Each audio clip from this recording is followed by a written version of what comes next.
Welcome to the Book of Days Project. Today is March 13th, Friday the 13th, the second one of the year, in fact. I got a flat on the first one. So far, so good today.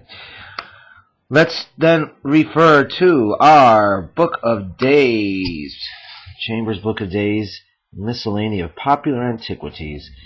Today, March 13, was born Esther Johnson, Swift's Stella, in 1681 in Sheen, Surrey.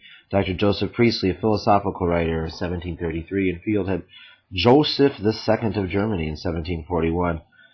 Charles Earl Grey, Statements, in 1764. Dead Belisarius, a general, Byzantine general, 565, Constantinople.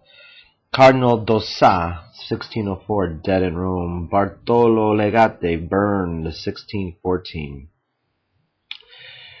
Also, dead on this day, quite a few people. Jean de La Fontaine, French poet, 1695. And Lord Braybrooke, editor of Pepys's Diary in 1858. It is a feast day of Saint Euphrasia, Virgin. 410 is also the saint's day of Saint Mociomo, abbot of Ireland, in 655. Saint Theophanes, abbot, 818. And Saint Nicephorus, patriarch of Constantinople. Let's read about Belisarius, a great Byzantine general, I believe. Belisarius is one of those historical names which, from accidental circumstances, are more impressed on our memories than some of greater importance.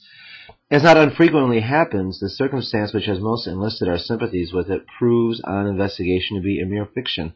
The picture of the aged hero, deprived of his eyes and reduced to beggary by the ingratitude of his imperial master, and seeking individual charity in the memorable words of Dale Belisario, Dale Obolune Belisario, is familiar to every schoolboy, the touching example of the inconstancy of fortune. I guess that's the memorable quote, Dale Obolune Belisario. Yet it is a story inconsistent with the facts of history, invented apparently several centuries after the period at which it was supposed to have occurred, and first mentioned by John Tzetzes, a Greek writer of no authority who lived in the 12th century.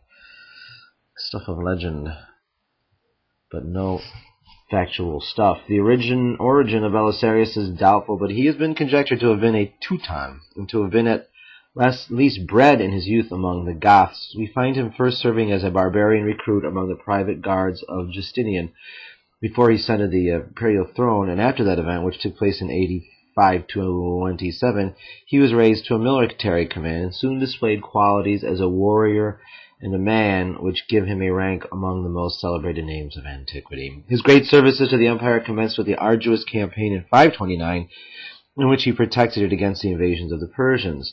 He returned to Constantinople to save the emperor from the consequences of a great and dangerous insurrection in the capital. In 533, he received the command of an expedition against the Vandals, who had made themselves masters of Carthage and Africa. And by his marvelous skill and constancy, as well by his moderation and policy, he restored that province to the empire. In the command of his army, he had to contend with troops who, as well as their officers, were demoralized and turbulent, and in reducing them to discipline and to obedience, he performed a more difficult task than even that of conquering the enemy. The consequence was that the officers who served under Belisarius indulged their jealousy and personal hostility by writing to Constantinople, disparaging his exploits, and privately accusing him of a design to usurp the kingdom of Africa. Justinian himself was jealous of his benefactor, and indirectly recalled him to the court, where, however, his presence silenced envy, if it did not overcome it, and he obtained the honors Belisarius did of a triumph, the first which had yet been given in the city of Constantinople. It was adorned by the presence of Gelimer, the captive king of the Vandals of Africa, and immediately afterwards Belisarius was declared consul for the following year. Belisarius was soon called upon to march at the head of the Roman armies against the Goths of Italy, where new victories and new conquests attended him, and Italy also was restored to the imperial crown. During this war, the Eastern Roman Empire. During this war, Rome was besieged by the Goths, and only saved from them by the conduct of the great imperial commander. The glory of Belisarius was now at its height, and though the praise of the court was faint and hollow, he was beloved by the soldiers and almost adored by the people whose prosperity he had secured. After another brief expedition against the Persians, Belisarius fell under the displeasure of the empress, the infamous Theodora, and was disgraced and even in danger of his life. He only escaped by submission and again left Constantinople to take the command of an Italian war. The Gothic king Totilas had again invaded that province and was threatening Rome. Unsupported and unsupplied with troops and the necessaries of war, Belisarius was obliged to remain an idle spectator of the progress of the Goths until in AD 546 they laid siege to Rome and proceeded to reduce it by famine. Before any succor could arrive, the imperial city was surrendered to the barbarians, and the king of the Goths became its master. It was, however, preserved from entire destruction by the remonstrances of Belisarius, who recovered possession of it in the following year and repaired its walls and defenses. Belisarius was finally recalled to Constantinople in 548. After his departure, the Goths again became victorious. The last exploit of Belisarius saved Constantinople from the fury of the Bulgarians, who had invaded Macedonia and Thrace, and appeared with a small number of troops appeared within sight of the capital of Constantinople. Now an aged veteran, he attacked them with a small number of troops hastily collected and inflicted on them a single defeat. But Justinian was guided by treacherous counsels, the emperor was, and prevented his general from following up the success. On his return, he was welcomed with acclamations by the inhabitants of Constantinople, but even this appears to have been imputed to him as a crime, and the emperor received him coldly and treated him with neglect. This, which occurred in 559, was his last victory. 2 years afterwards, an occasion was taken to accuse Belisarius of complicity in a conspiracy against the life of the emperor. He presented himself before the imperial council with a conscious innocence which could not be gainsaid, but Justinian had prejudged his guilt. His life was spared as a favor, but his wealth was seized, and he was confined a prisoner in his own palace. After he had been thus confined a few months, his entire innocence was acknowledged, and he was restored to his liberty and fortune, but he only survived about 8 months and died on the 13th of March, 565. The emperor immediately confiscated his treasures, restoring only a small portion to his wife, Antonina. Fascinating tale from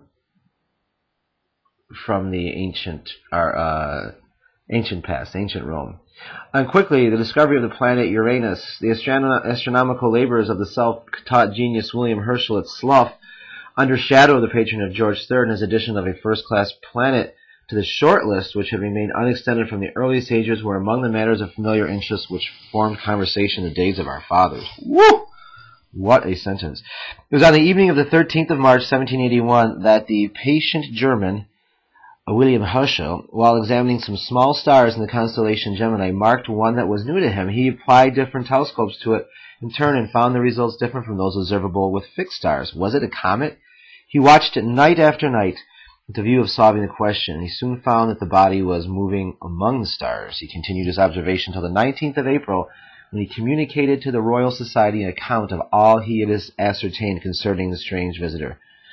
The attention of astronomers, both at home and abroad, was excited, and calculations were made to determine the orbit of the supposed comet. None of these calculations, however, accorded with the observed motion, and there arose a further question. Is it a planet? This question set the computers again at work, computers, men who compute, and they soon agreed that a new planet really had been discovered in the heavens. It was at first supposed that the orbit was circular, but Laplace, in 1783, demonstrated that, as in the case of all the other planets, it is elliptical.